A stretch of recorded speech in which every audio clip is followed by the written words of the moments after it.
Hi, my friends, and welcome back to the Dimensional Wellness channel.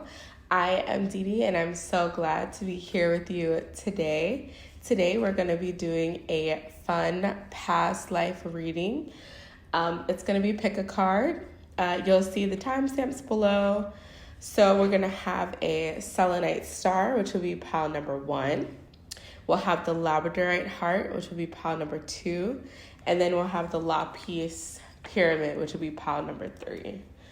And probably we already know pile number 3, what that past life is going to be connected to. All right, so I'm not going to waste any time. We're going to go ahead and get started with pile number 1. All right, hi to all of my friends who picked pile number 1.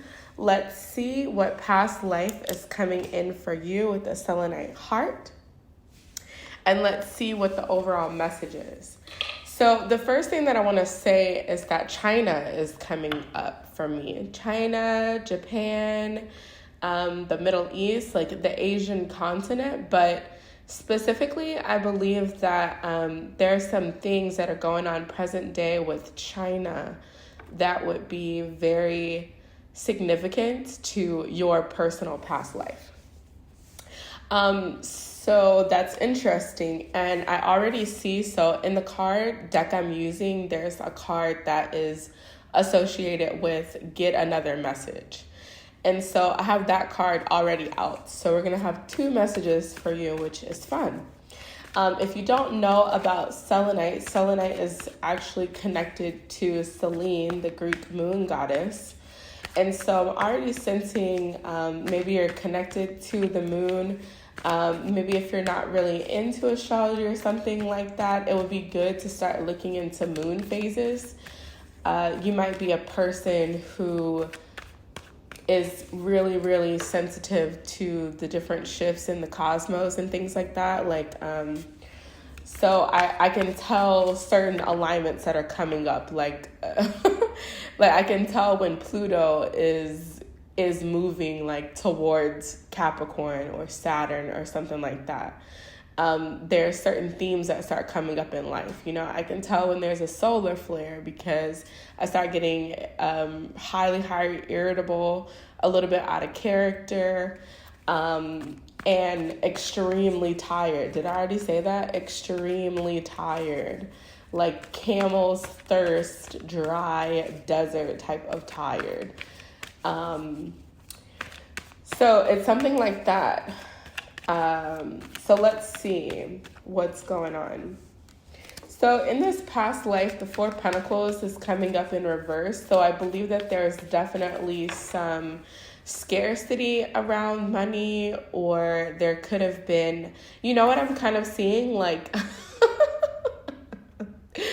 I'm kind of seeing like Sherlock Holmes around like cobblestone streets and trying to like nab bad guys or something like that. But usually things like that, like being a cop or spiritual detective, and this is kind of stereotypical. I'm not saying that people never make money in it, but it's like one of those necessary kind of keeping order jobs that is not known for necessarily being like super, super high paid, you know, like high profile police. That's what's coming up. Like what you were doing in this past life was very key to society and maybe even key to, wait, hold on, because they're giving me another message too. Maybe some of you are also a part of some type of moon, I don't know how to describe that, some type of moon luminary. I have heard that before. The luminaries or something, or some type of moon, quote unquote, secret society. But I feel like it was something connected to like doing good work behind the scenes, and it wasn't necessarily super lucrative. Oh yeah, look, and the World card came out. Yeah, that's what I'm feeling. Maybe April 21st might be significant, or 4-3 might be significant. This year is also a 7 year, so I'm seeing a lot of 4-3 too. So maybe 4-3 or 4-21, April 21st, April 3rd, maybe April in general, maybe March and April might be significant. But yeah, it was definitely a necessary position. Yeah, look, the Seven of Pentacles, it was definitely energetically necessary to do. With the Ten of Wands here, it's like responsibility. It's like a necessary energy, necessary responsibility. But with the Four of Pentacles coming out, it didn't seem like it paid the bills like that. Maybe it took care of you individually. Maybe it kind of took care of other people. Like I'm even seeing, what is that woman's name? There's this TV show called Lucifer, and I'm seeing like the female woman that he was connected to, you know? And so like she's this cop and she gets taken into like this world of all type of stuff, and like working with Lucifer in a sense is like a necessary evil for her. You know, and as the show goes on, you know that there's like this hierarchy to the underworld and blah, blah, blah, blah, blah. And he's actually helping her in this space to nab bad guys. It's like you need a bad guy to help with other bad guys, I guess. So something like that. I'm not saying you're working with Lucifer or anything like that, but I'm saying that like this could definitely feel like undercover DEA type of situation or something like that, or some type of detective work, something like that. Okay. Yeah, and then at the bottom of the deck, it's very interesting because we have the Ace of Cups in reverse, the Strength card, and the Ace of Swords in reverse. Oh, which is 11. So that's 11, and then 1. So maybe January is also really significant. Maybe you see 11 a lot. I'm also getting like doorways, having to constantly go through doorways, maybe like kicking in people's door or something. I'm not exactly sure. But yeah, it seems like you had a lot of strength, you had a lot of pride, you had a lot of maybe even physical power. However, the issue is that there's always a lot of shady characters around, kind of muddling the much things. And maybe you didn't have as much time to, didn't have as much time as you would have liked to take care of yourself. And maybe that's something still going on in this lifetime, where maybe what you do for work, or maybe the circumstances in life have made it where you are, you know who I'm seeing too? In oh my gosh, Encanto, like the strong sister. Give it to your sister, she's stronger or something. I don't remember what that song is, but it's like the super, you know, buff bronze sister that can hold anything, which makes me think, oh yeah, 11 with Aquarius, she's like the cupbearer. You know, even though it's like playing out in the show as like she can hold anything, houses, cars, blah, blah, blah, blah, blah. But it's like the energy of Aquarius, the 11th sign, 11th house, where it's like you're the one that shoulders a lot of the burdens, or, you know, you have to be there for like the really traumatic things. And then I see the King of Wands. I think in this life, something that's definitely coming through that could definitely help you out is, even if you don't feel like there are physical friends, family, and stuff like that, who could help you out, I would definitely start looking at ancestors, looking at, more spiritual ways of calling in energy to give you strength, but also time and resources. Through spiritual means. Maybe lighting a candle and setting an intention. Like, I do want to do this career. I want to do this job. I want to be, you know, the strong shoulder for people to come to.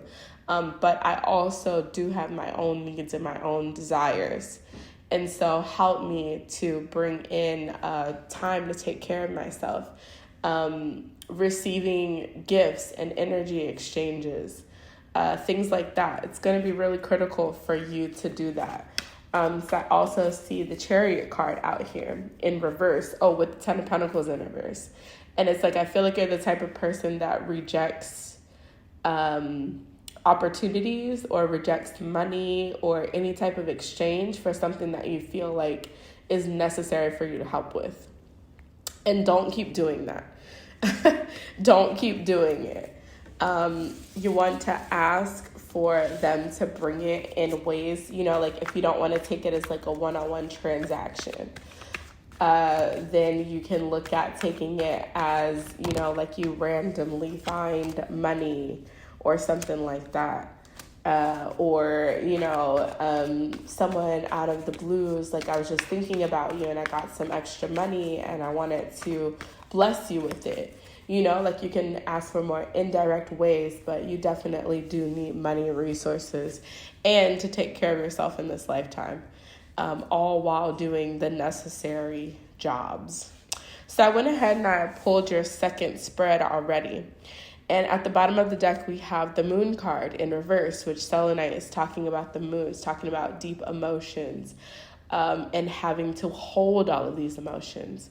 And then we have the Six of Cups, which for me is the past life card. Then the Fool card, the King of Wands, and the Eight of Swords.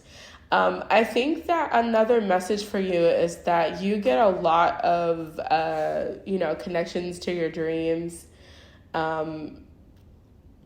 in like physical life, but also you get a lot of past life information and maybe even other people's like childhood, possibly even past life information in the dream world. If you're lucid dreaming or you're able to astral travel, this is something that you can definitely tap into. And I feel like the biggest message here, especially with the King of Wands and the Eight of Swords, the big message here is that spirituality and incorporating spirituality into your daily life as an aid to you will definitely help you to get out of any kind of mentally stuck, any kind of belief systems, or any type of physical barriers to what is going to help you in your life. There is a fulfillment that we get from helping other people, or, you know, returning like a missing child to their parent, or, you know, helping to save someone that, you know, is in a bad car accident or something. I'm talking about kind of like these more extreme circumstances that not everyone finds themselves in the middle of, you know, like helping someone who's passing away to transition to the other side, you know, these like more extreme cases. We do get a sense of fulfillment from that. However, it's not exactly the same. It's like an internal happiness of like being able to sit with yourself and take care of yourself and buy yourself lavish gifts and blah, blah, blah, blah, blah. You can have both of these. And that's really important in this lifetime. And the spiritual element of that is going to be key for you. Okay. Okay. So I'm going to pull some oracle cards. I'm going to pull a card from this little homemade deck that I made myself. And let's see what else comes up for you. I forgot the baby got into these. Ooh, extraterrestrials are coming up. Okay, so I do see the King of Wands. Maybe the King of Wands is also talking about maybe even tapping into some extraterrestrial energy to get information. It's making me think of this dream where like there was like this 3-letter organization, but it didn't feel like it was necessarily connected to the US government or like specifically a government in general, I'm not sure, where they were actually using extraterrestrial help to find women and children who are being trafficked. It was very interesting. And I actually saw something about child trafficking earlier today. And then I see Virgo season, and I see Zodkiel up here too. And then I do want to mention a sacred marriage. So maybe like in a past life, you were in a relationship with someone who was doing like similar work to you or something that was compatible to you. Maybe in this life, you have someone who's at least compatible to you. So maybe they don't do the same exact thing, but they're not like opposed to what you're doing. If you are in a partnership, I definitely think that it is healthy. I mean, of course, you know your relationship, so if it's not healthy, then that's probably not the person I'm talking about. But I will say that there is an opportunity in this lifetime for you to be in a partnership that is supportive and compatible to your highest level. I will say that. So you have Zodkiel here, which is also Sachiel. And I'm actually doing like a little bit of work with him. He works with Jupiter energy, which actually used to be the energy over Pisces, which is all about blessings. It's about spiritual knowledge, spiritual wisdom, foreign lands, and also resources, money, big chunks of money, especially with Virgo coming up. People with Virgo placements or Virgo house placements are always in service to humanity. And I actually heard, I'm not like a super in-depth astrologer, but I know a few things. I actually heard that one of the best ways for them to get money is actually in service to other people. So like grant money, funding, research grants, big chunks of money for like a chunk of time. Like if you're offering services or something to someone, doing, like an extended period of time and like a package deal. So that's very interesting. And I'm not sure if I'm getting exactly too much with the extraterrestrials right now. So I'm not sure if that is something that's like going on right now. Or in what way it's going on. But I did pull a different oracle card, and it says straddling worlds, wandering between the realms. And I see this guy, this African guy, and he's wearing like this feathered hairpiece, I think, or I don't know if that's attached to his head. But he also has angelic wings, and one angelic wing has electricity. Oh, well, both of them have electricity, and one wing is like almost touching one celestial body, and it's purple, and then the other wing is actually is blue, and it's actually touching a different celestial body. And actually, this is so interesting, and actually on his ring finger is a ring. So I would definitely say that if you are in a marriage or in a relationship and this is your person, or when you get to your person, maybe you guys will be a part of two different worlds and doing two different things, but it is going to be relevant and compatible to each other. And both of you are high frequency beings, blah, blah, blah, blah, blah. And maybe one of you is a high ranking angelic. Maybe both of you are high ranking angelics. So to keep that in mind, and there's also this very beautiful synastry between you, even on a cosmic level of what you represent cosmically. Your natal chart talks about the snapshot of literally you entering a portal into Earth. And so you are a representation of these movements of the planet at the time of birth.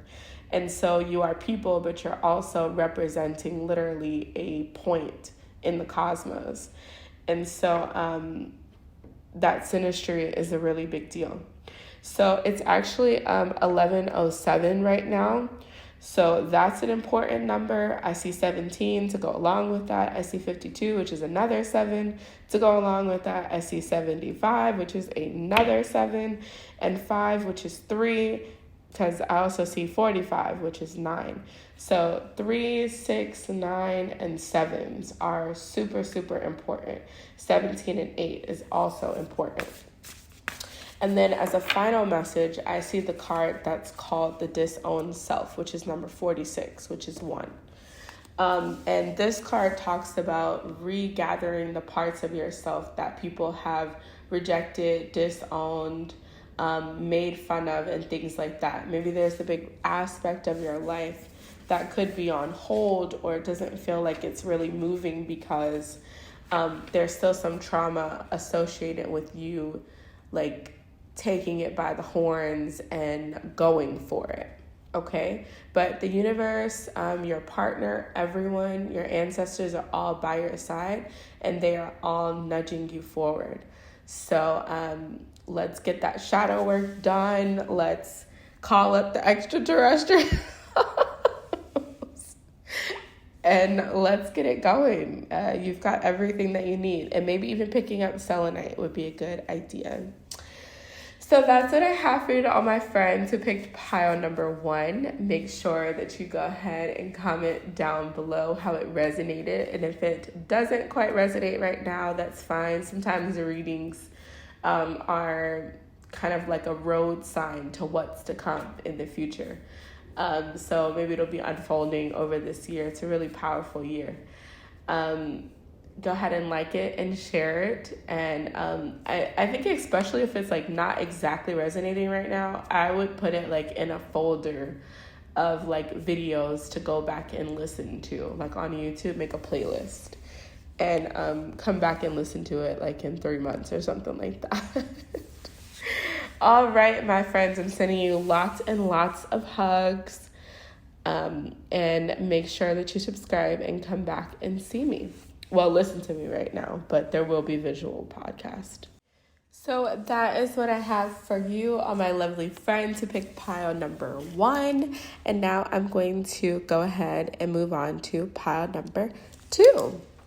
All right. Hi to all my friends who picked pile number 2. Let's get into your past life reading.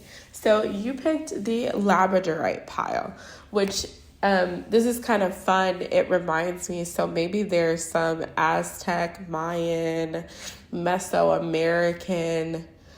I'm also seeing Mesopotamian past lives as well. And maybe looking into the connection between the Americas and the Middle East, and also North Africa.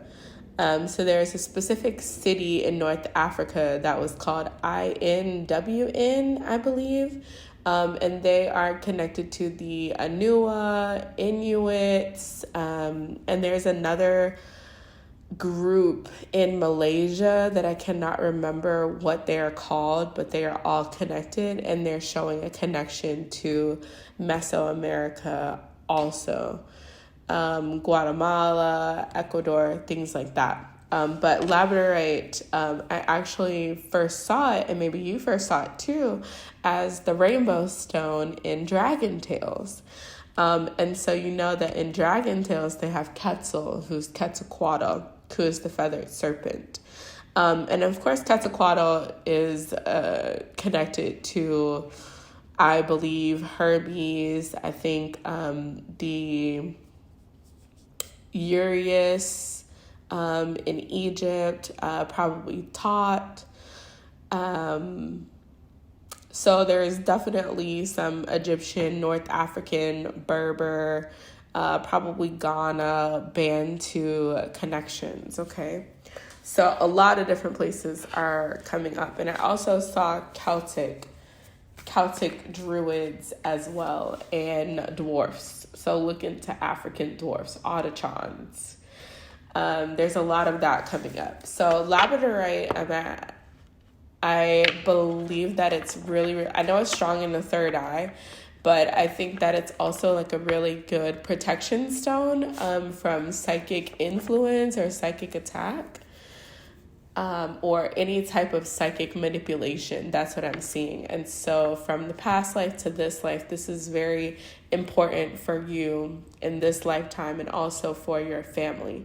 So not just creating like your spiritual protection, like wards, like I'm seeing like wards, like warding your house, but extending that protection also to your family and the ones that you love.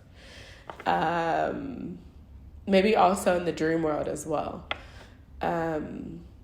There's something that I wanted to say that popped in my head while I was talking. They're always like streaming a whole bunch of information. So, what else was I going to say? I think it'd be really important for you in this lifetime to master out of body travel. Where you may or may not leave your body behind, because I have seen, what is that sound, y'all? There's like this low humming sound that just started. Oh, is that a motorcycle? What is that? There's like, it feels like something outside. It might be a motorcycle or something like that, but it's like sending this humming frequency like through the house. So maybe, and when I said that it left, it had to be a motorcycle or something like that, but I couldn't even tell what it was at first, because like the humming sound was like so, like almost reminded me of like a drum. So maybe you working with like sound frequencies will really help you to get out of body and like one sound or one harmonious sound, like maybe not too many bells and whistles and, different instruments and stuff like that, but like one consistent drum sound, a deep monotone drum sound would probably really help you to get out of body.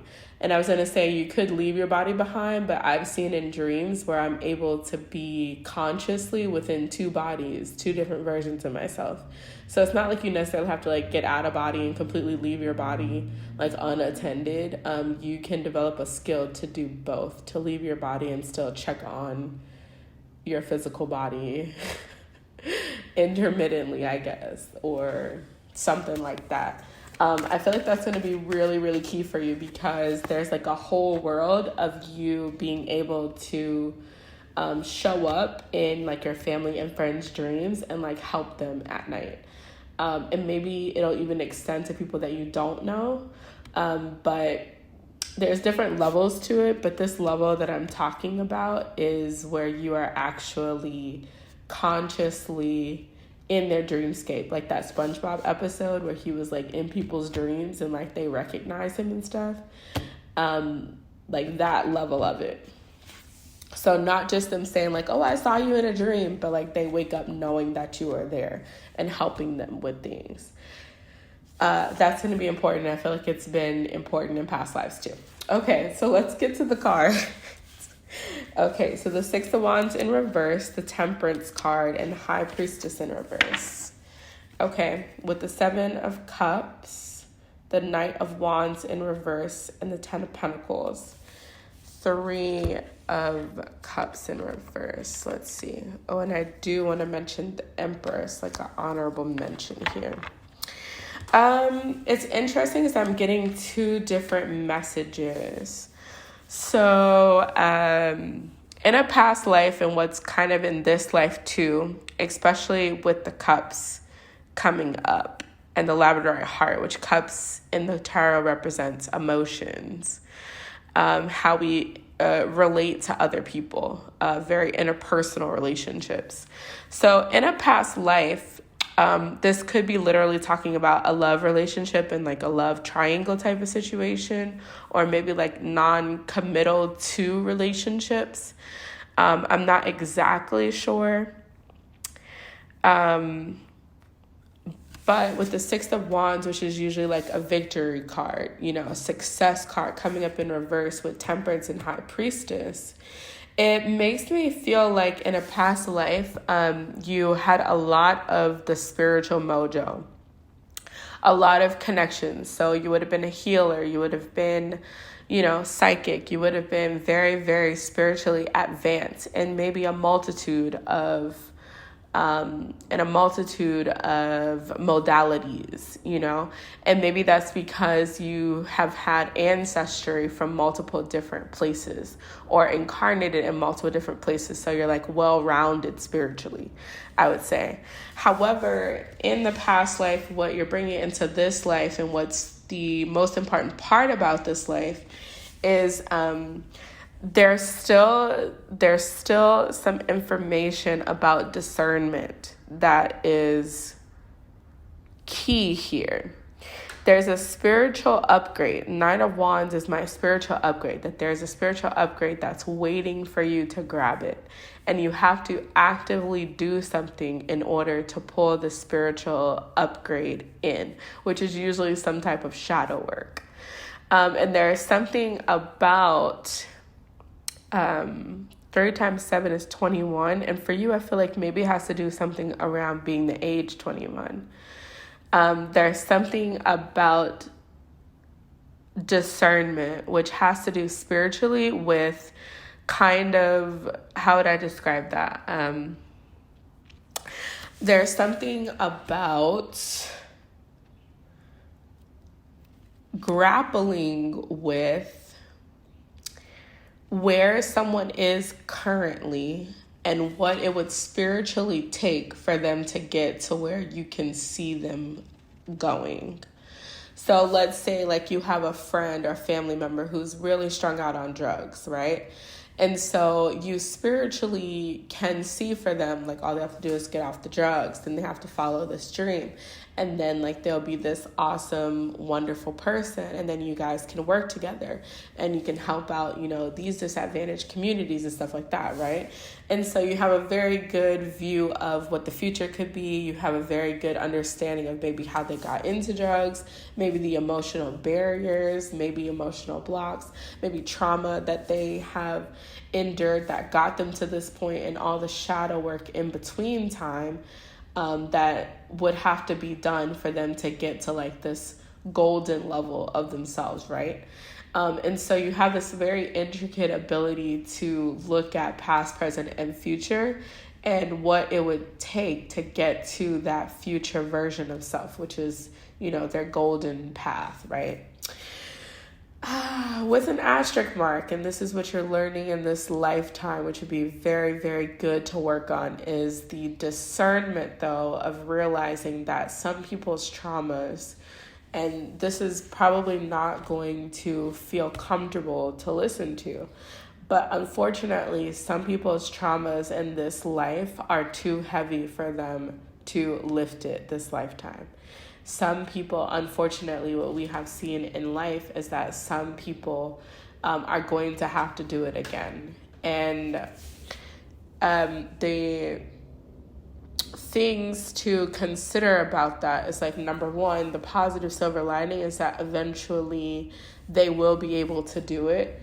But number two, that where they are and like the feats that they do get to in this life probably are going to be really good for their soul anyway.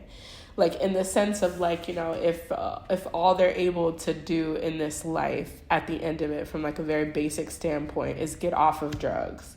Like they're not able to follow their dreams this lifetime. They're not able to get away from bad friends or whatever, but at least they're able to get off of drugs. That's going to be good enough for this lifetime. And then in the next lifetime, they'll come back with less fog, less, drug energy and stuff like that. So maybe in the next lifetime, they'll be able to avoid the drugs when the drugs show up so that they can follow. Do you get what I'm saying? There's like a very keen reality that they want you to focus on as far as discernment and what a spirit is able to do like in real time. And that is what I'm getting from the Temperance card, is that there's like this higher mind that you have, this really wonderful push and ethics and love for people, and like even how you could facilitate this change for them. However, with the High Priestess, right? And the High Priestess, a lot of quote unquote High Priestess work with nature. There is like mental magic and stuff like that, but I mean that they are mostly focused on like projecting their will onto the physical world. And so it's a very physical, very tangible magic, I would say, essence. And so with the High Priestess, we're talking about what they're able to actually do in this dimension, in this reality right now. That's going to be really important because I feel like it's going to save you a lot of energy. With the Ten of Pentacles, I don't always look at Pentacles as money and empire and things like that, I also look at it as like your own energy levels. And so it's going to save you a lot of all of the energy that you have saved up, all the good dharma that you have accumulated, where you're not going to be pouring out everything that you have and expending all that you have on like an idea that, they're not going to be able to attain this lifetime. Now, I'm not saying that you don't do anything to help them, but what I'm saying is like to give them the benefit of the doubt when they're making little steps. And it might feel like a little step to you because you can see all of the steps. But it's not little steps for them. It's really big and really major. And it's almost like tempering expectations. It's like a lot of Virgo energy here, tempering expectations, because there is like the perfect way to do it. And then there's like taking into account this reality and these levels of trauma. And so we've got to temper expectations. That's going to be really, really big for you this lifetime. Is really how to deeply connect with others when they are working at like a level that you feel like they could be doing better. There's a lot about that for you this lifetime. Okay. Aquarius is coming up again with the Star card in reverse. And one thing about Aquarius is that it's always thinking about the group think. It's always thinking about how to progress the society, the collective at large. And maybe for you, you're thinking about how to progress the family, how to progress this individual. But we have to temper expectations. Okay, so I'm going to pull you some oracle cards and let's see. Oh, look, you got straddling worlds too. So Aquarius and straddling worlds was a really, really big theme in pile 1 as well. Oh, look at that. Straddling worlds and then closing door completion. Yeah, and it's very interesting. So 525 might be very significant for you, especially to this message. So when you see 525, you see 75, you see 25. To know that this message is showing up for you, to remember this.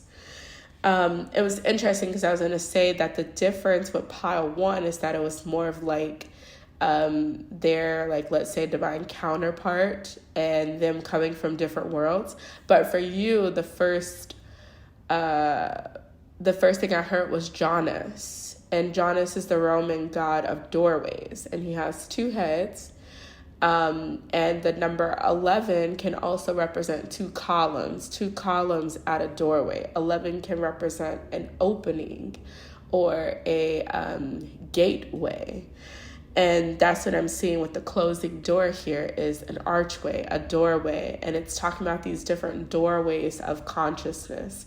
So I feel like your spiritual message here is a really advanced one. And I think with you, it would be really key for you to really meditate on people that you feel very, very called to help, and to be able to walk through the doorways of their memories so that you can get a much more rounded viewpoint of where they've been, even what am I trying to say? Even ancestrally, because let's say we have someone that's on drugs, right? And you can see where they're going. But if you knew that like their father or mother or someone was like a huge drug pin, for them to only be on drugs, like not selling the drugs, not, killing people in drug exchanges, but the only thing that they have picked up from that, which is still harsh and it's still terrible, is that they're on drugs.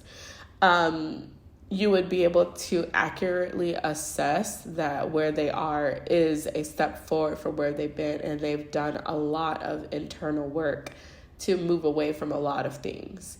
Do you get what I'm saying? It's like you being able to see into them spiritually, you'll get a more zoomed out perspective of exactly where they are in this journey. And so it'll help to temper your expectations. So if you dream about doors, if you dream about doorways, archways, hallways, to know that whatever you see on the other side of the door or whatever the next dream sequence is your guides, ancestors, God giving you a viewpoint into something so that you have personal information about it so you can temper your expectations. And tempering it doesn't always mean that like they're telling you to go away from your expectations, but it's saying like, hey, this would be a better way of going about it and focusing on this goal, which might be a little bit smaller or it might not be as progressed forward as you want it to be, but this is going to be monumental for them, even though it seems smaller, if that makes sense. Another thing that I saw, so this will be a really good little TV show for you to watch, and it's online, it's on YouTube, and like most of them have closed caption on it, but Being Erica.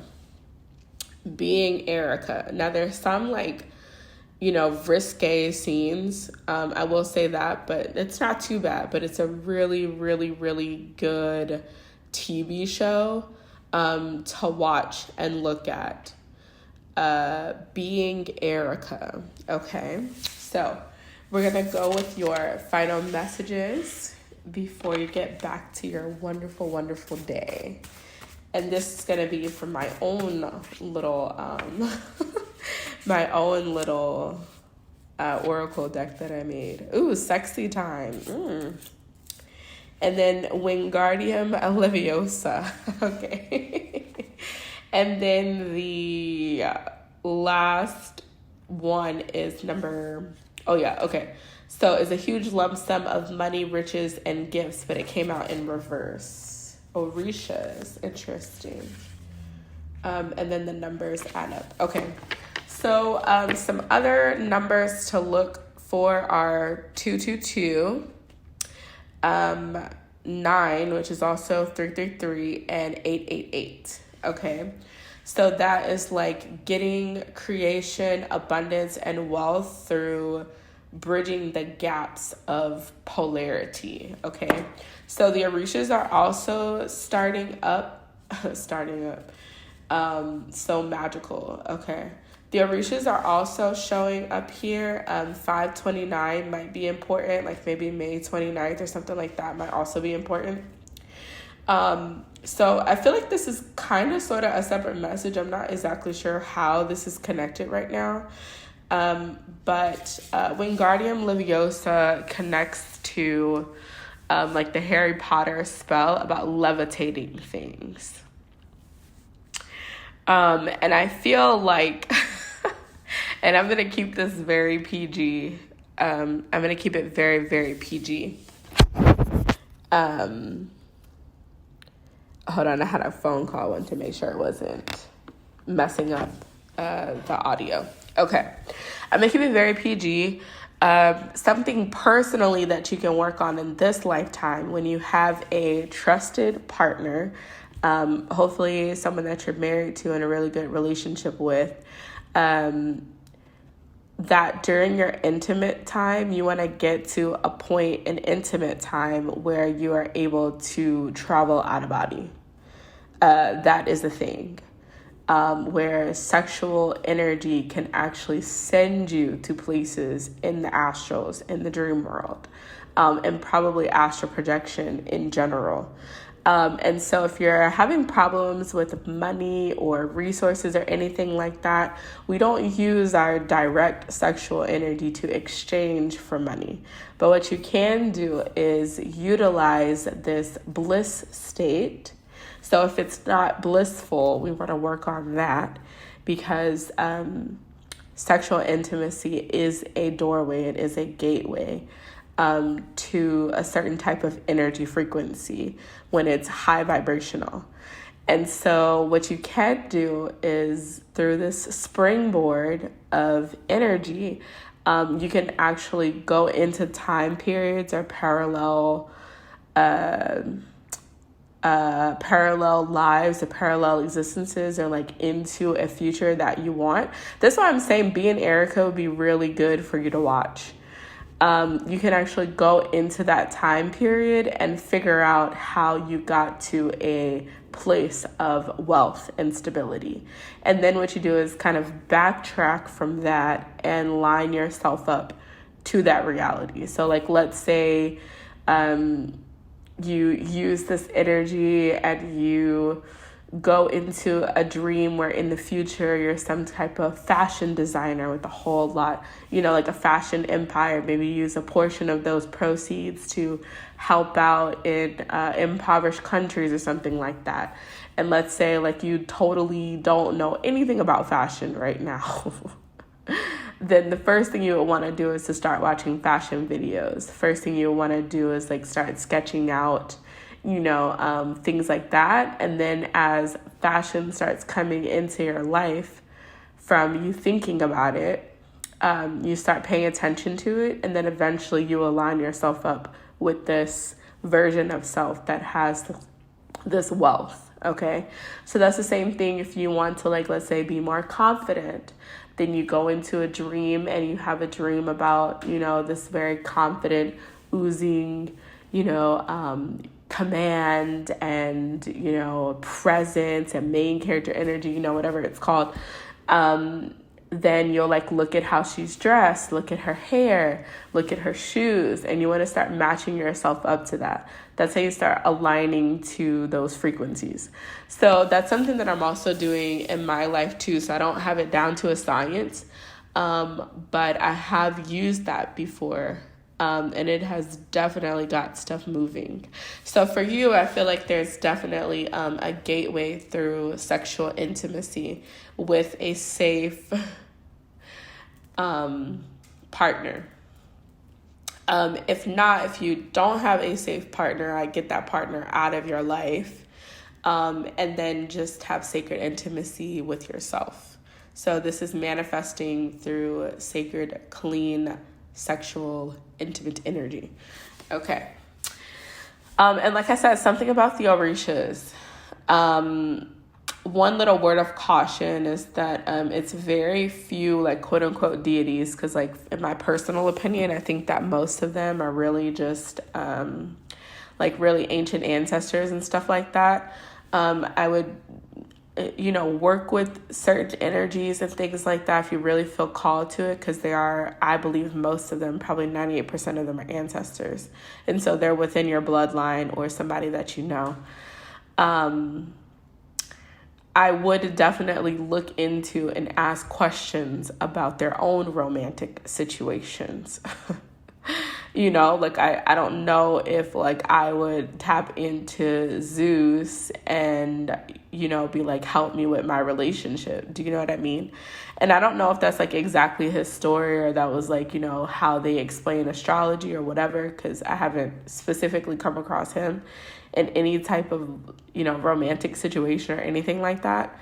But do you know what I'm saying? Like looking at his mythology history, clearly he can't really help out with like a really, really good marriage. And I don't know about how that energy is now, but I'm saying like to ask questions and get answers before you just start working with any type of energy. But the Orishas are showing up.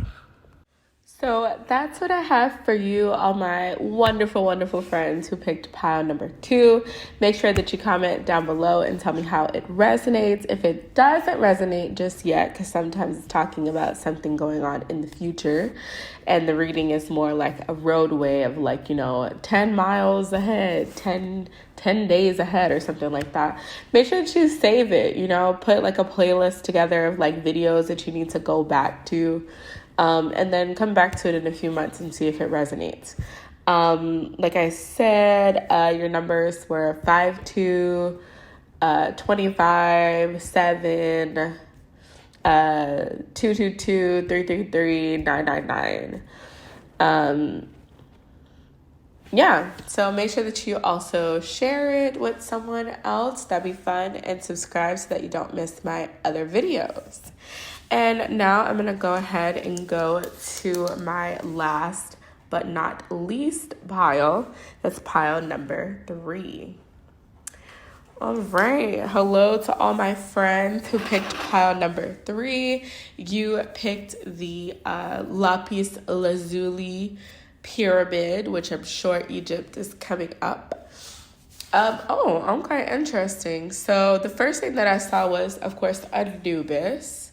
And then there's also a white jackal god named Wapawet. It's very interesting because I feel like what's coming up is not necessarily... hold on, I'm getting a call. Okay, sorry about that. I feel like what's coming up is not necessarily particularly a past life. Okay, wait, they just corrected that. So we are going to talk about a past life, but the Egyptian connection has to do with an afterlife experience, a life between lives experience. So that's interesting. That's very exciting. I definitely would recommend, if you have not gotten some Lapis Lazuli or don't have Lapis Lazuli, to get it. I feel like I meant to say, like, if you've had it and you need to replace it. And maybe even finding it in this pyramid shape so you can put it on your third eye as you're meditating or going to sleep would be really, really beneficial. I ended up getting mine and all of the pieces today from thesagegoddess.com, Athena.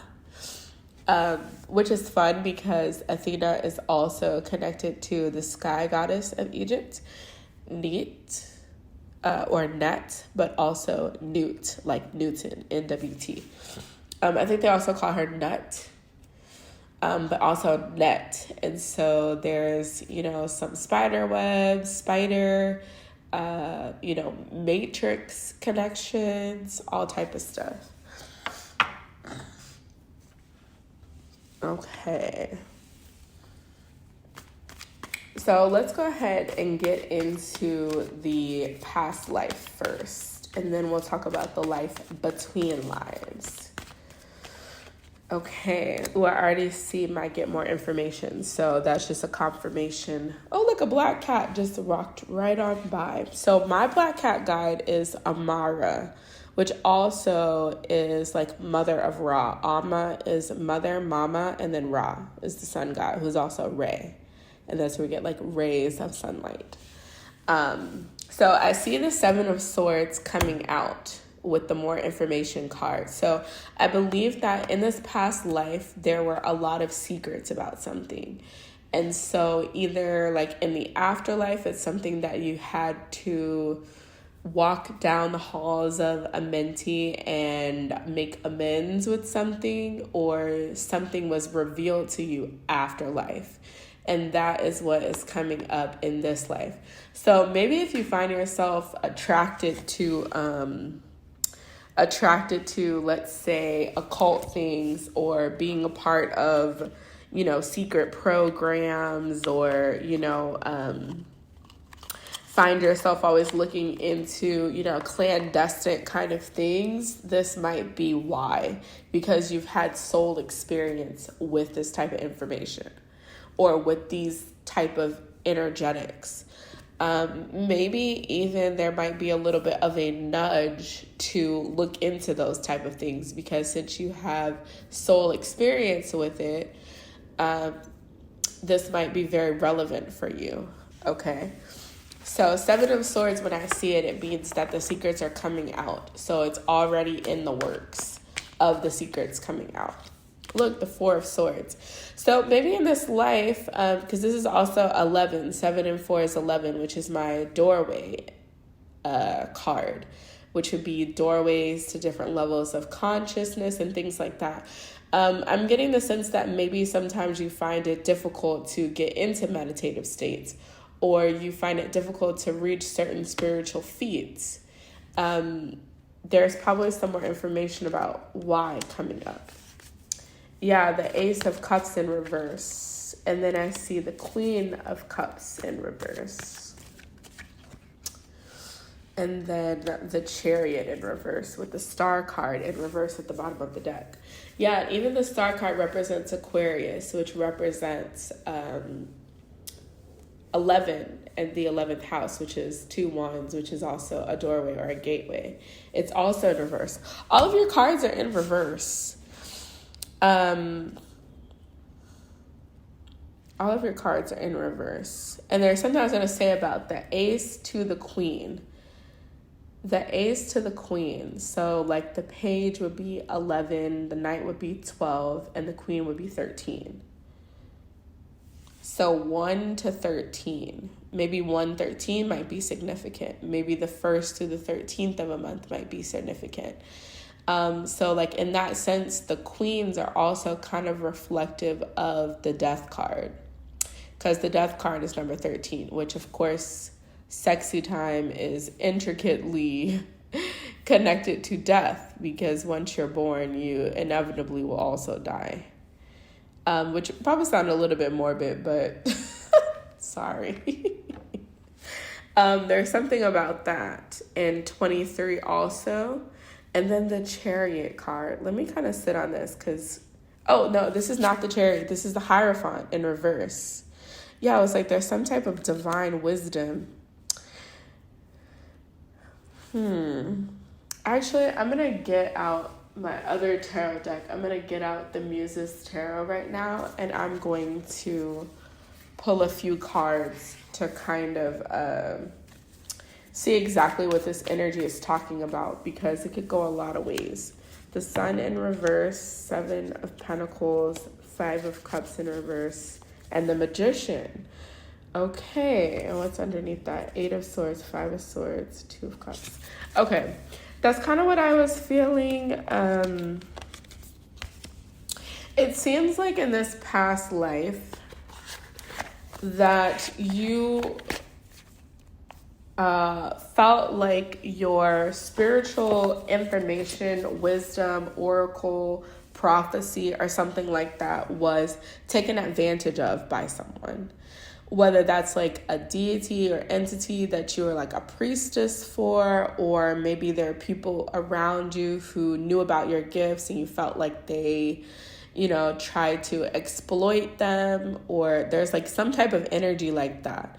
And so there's something that happened where something you said was taken out of context, or where someone thought that you were insinuating that they should do something when you're actually saying that they shouldn't, and it ended up with a lot of casualties. Like what I'm thinking about in my head is like Troy, right? And like when they go to the oracle, sometimes the oracle speaks in parables. And if you are not very versed in parables or figuring out the symbolism and what's being said, which the symbolism is really talking about multiple layers of an answer. That's really what it's talking about. Because usually, like, if you go to someone and you're like, okay, I want a tarot reading on if I can get pregnant or not, there's multiple different layers to that as to like how pregnancy occurs, and why it's easy for some people, not easy for other people. Like it's not a one size fit all. And so symbology can be a way of representing multiple layers of an answer. But if you're not very well versed in it, you can think that they're telling you like to go to war because you're going to be successful, when they're telling you like you could go to war and on the physical plane you'll be successful. However, the also implied part of this is that spiritually you will suffer though, because you're not going to win what's bigger than a war, and that's something on a spiritual level. And so I think there's like a lot of grief that you took into the afterlife about this. And maybe even in this life with the Star card in reverse, you can be very, I don't know if I would say indecisive about how to move forward with spiritual information. But like knowing that the information you have could be beneficial for the masses, but being almost like, I won't say overly particular, because we have certain experiences and they put us in a certain position. But maybe they want you to be a little less cautious and trust that what happens is destined to happen, and that there are multiple different people and there's different ways that people learn. And unfortunately, sometimes people learn in really crazy ways. And that, like, you give the message, and even if the message is taken incorrectly, let's say, or you give someone the opportunity to do something and they do something negative with it, that there are ways that you can help that in the afterlife or spiritually. Like going with the example that I already said, like, let's say like this king decided to go to war, right? And like thousands or hundreds of thousands of warriors were killed or something like that. There are ways that you can help out in the spiritual realm, to help them and to help this king. It's like this very, very specific energy. And I guess that's why like the afterlife is going to come up after this, is to know that we're like almost walking through rooms of existence. And so nothing is ever permanent, and there's always something that you can do, especially on a spiritual level. I feel like that's really important for you to know. Really important for you to know. And just because things didn't go 100% as planned, or even negative things occurred after what you said, it doesn't make you a terrible hierophant. It doesn't make you a terrible spiritual leader.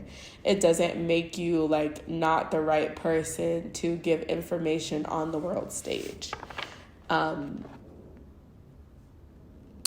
Good doesn't equal perfect. It equals the intentions, and then a willingness to make sure that the physical matches up to those intentions. That's what I want to say. So let's go ahead and see what the extra message is before we get into the oracle cards. I feel like it's going to be about children, because I see the Queen of Cups and then I see the Page of Cups. I feel like it's going to be something about children. I did give that analogy about pregnancy. So the Three of Swords is coming out in reverse, the Nine of Swords in reverse, the Tower, and the Hanged Man, which is also a child. And then I see the World card in reverse. So I'm going to give a few messages here, okay? There's a few messages here. Let me see what this card is. The Two of Cups, okay. The first message, and I feel like this is going to resonate differently with different people.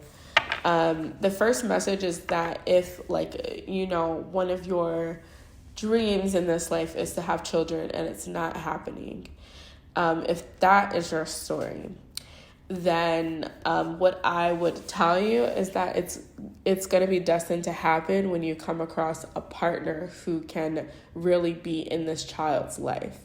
So it doesn't seem like you're destined to just have, any, like, a child with any person, and like it's just kind of left up to chance. I would say that first. If you're in like a stable, loving partnership and the child still has not come, I would say to give it more time, or possibly look into adoption. There's like a very specific path about pregnancy and children here. And so it's going to be something that's going to take a required effort.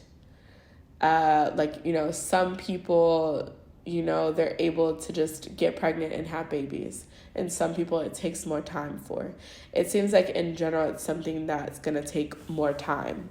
Now, if you are a person that has children already, and let's say like the partner is not the best, then I definitely think that lighten up on yourself if this partner is not the ideal, especially when it comes to children.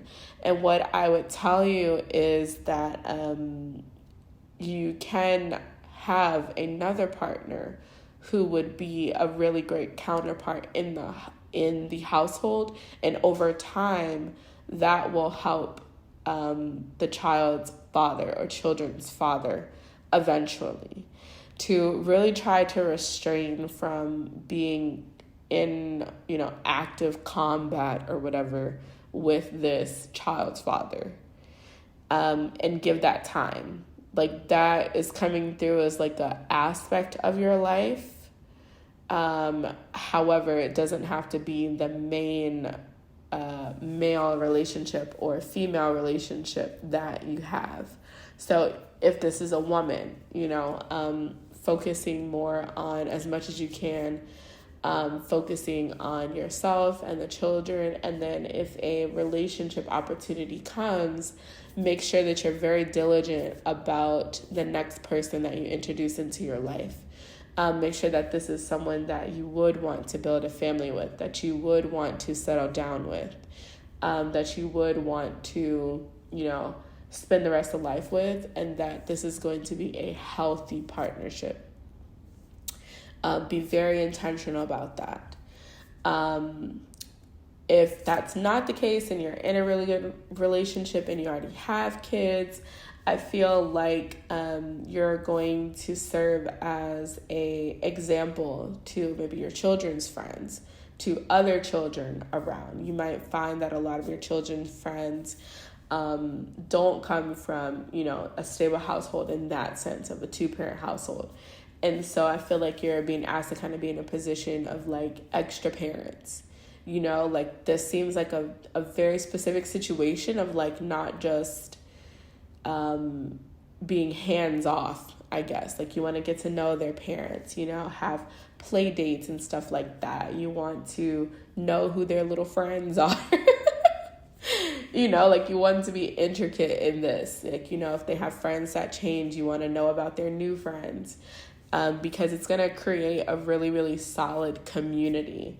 And that's going to help the generations to come as well. If you have a child that's particularly difficult to deal with, or you have a sibling that's particularly difficult to deal with, there is like an element here. So when I look at the Egyptian hangman, it really always reminds me of Isaac in the Bible, and how Isaac in the Bible was going to be the sacrifice. That, it took the angel coming to Abraham to say, okay, hey, God doesn't want you to sacrifice him. He just wanted to see if you are going to do it, which is a whole nother conversation. I'm not saying whether that's right or wrong, but you could probably tell by my tone. But I feel like that's coming up because there might be a lot of different aspects from a spiritual perspective as to why this person is quote unquote difficult to deal with, or in harder energy. Because what was coming up about Isaac's story is that there's many different ways in modern times where we are sacrificed by our parents. Where like our time spent, our emotional connection is sacrificed by work. Where work becomes, the God. And it's okay, I can't spend time with you. I can't go to your funeral. I can't do all these emotional things because work is here.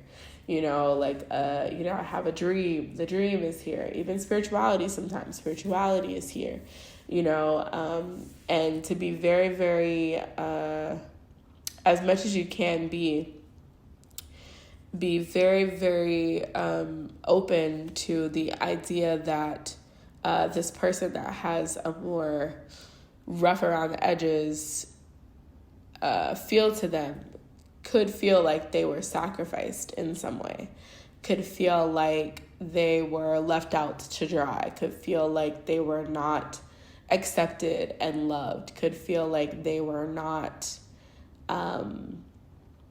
wanted or thought about. And that could also have connections to a past life. And I feel like maybe this is what you learned in this life between lives, is that the main antagonist or the main energy that maybe took this prophecy the wrong way, or, seemed to have a propensity for war or something like that.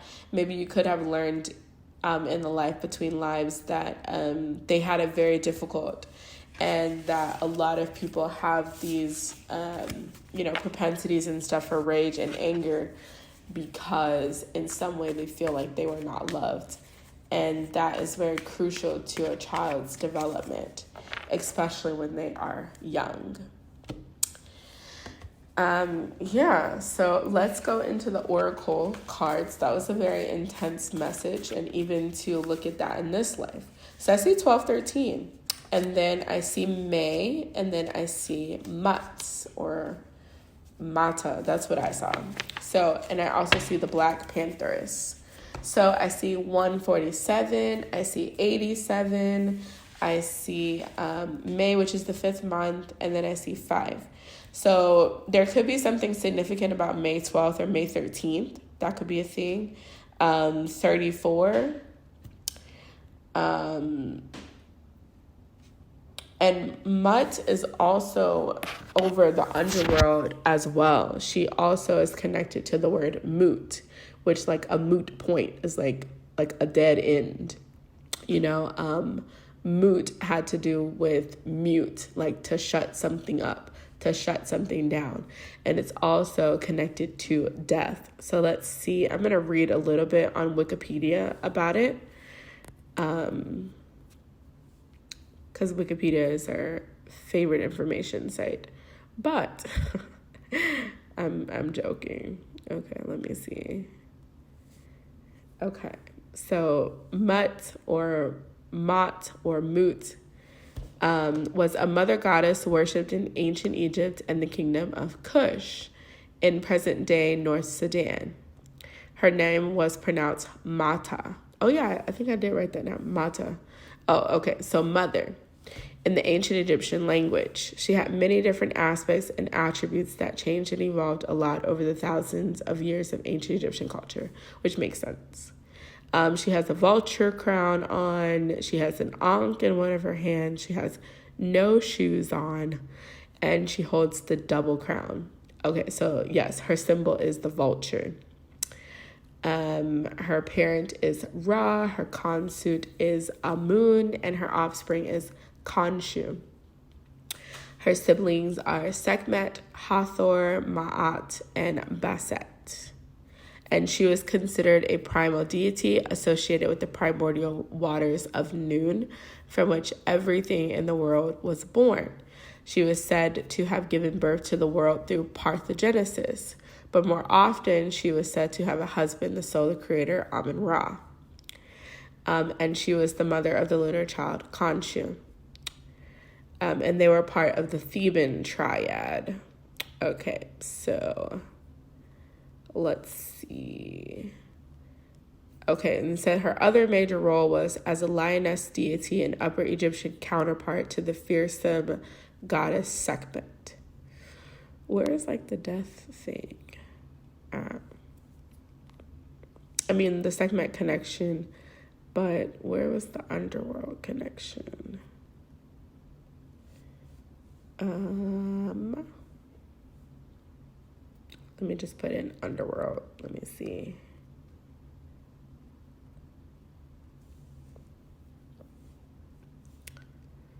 I know I'm not tripping.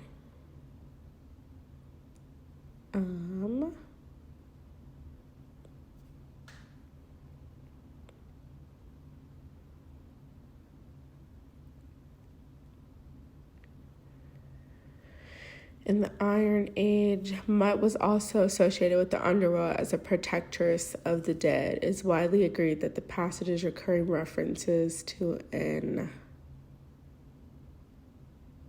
Oh, wait. Where'd it go, child? Okay. Building on an earlier article arguing that the Egyptian goddess Mut, or MWT, is a deity referred to by Isaiah, covenant with death. This paper analyzes the available iconography data related to Mut from the Iron Age Levant and Third Intermediate Period in Egypt, and then reconsiders West Semitic names that includes the element MWT. It concludes that Mata was known rather well in Palestine at the time as a protective deity. strengthening her identification with the figure in Isaiah 28. You know what's interesting is, what's coming to my mind now? I saw this and I was like, I already think that, a lot of the Bible is intertwined with Egyptian deities. Like, personally, I believe that, like, the creator God is probably Ptah. But there was, who is this? Is it Joshua in the Bible? Is the son of Nun? Oh, hold on, let me see.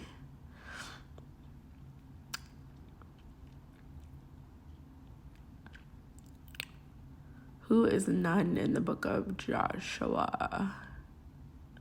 Yeah, in the book of Joshua. Oh, where'd it go? Hold on a second. None. Okay,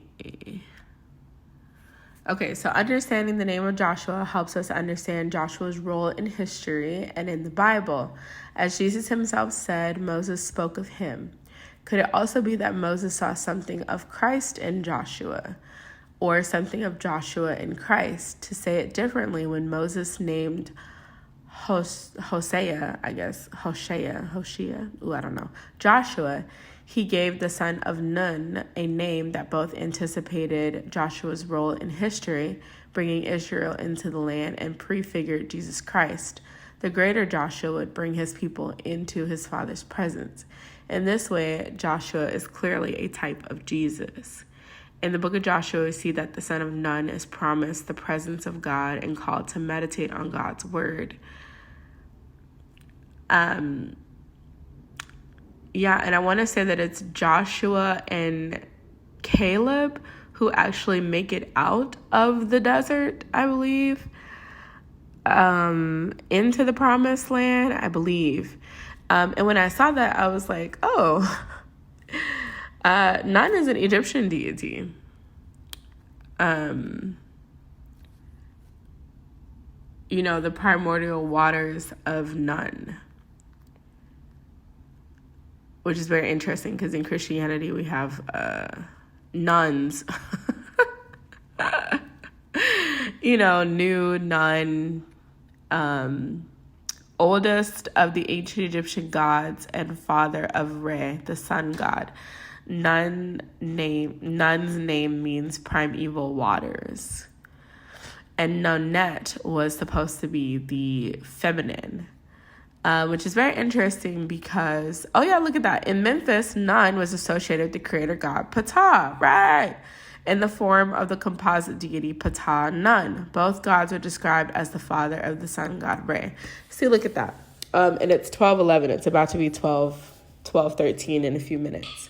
And I'm saying that because, the only one that has waters that you birth from is a woman. When the amniotic sac breaks and the baby comes out, that's the only one that's got waters that you birth from.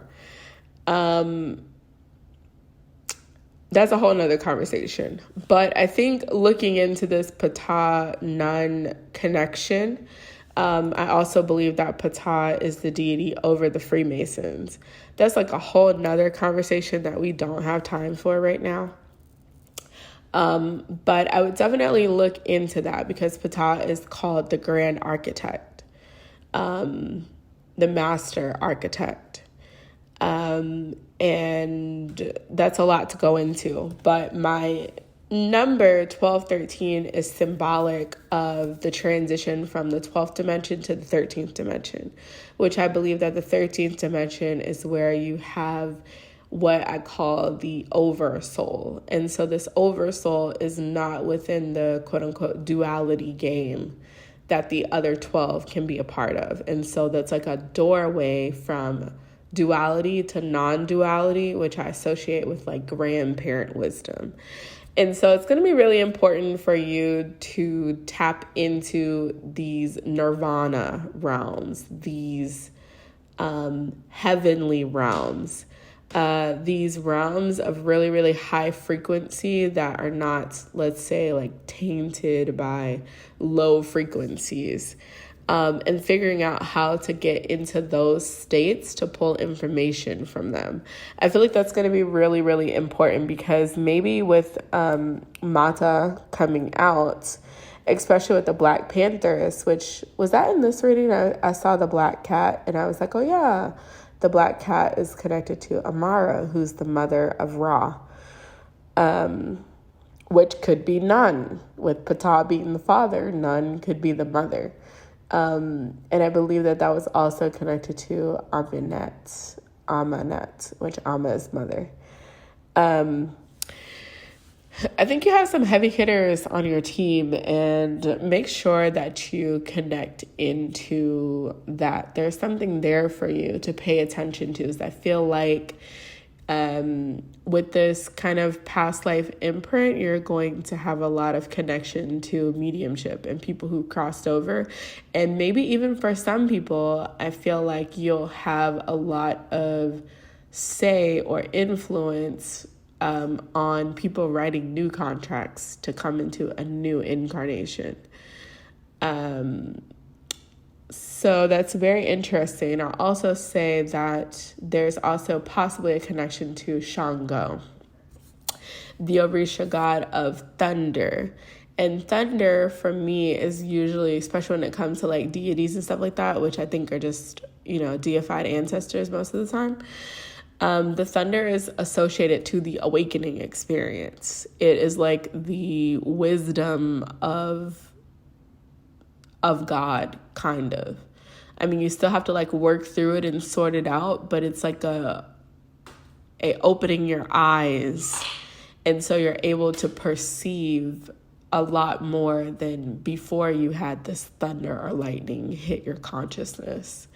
And if you've had an experience like that, you know what I'm talking about. Like if you find yourself kind of dazed and then all of a sudden it's like something sparked your mind and you're like, whoa, what was that?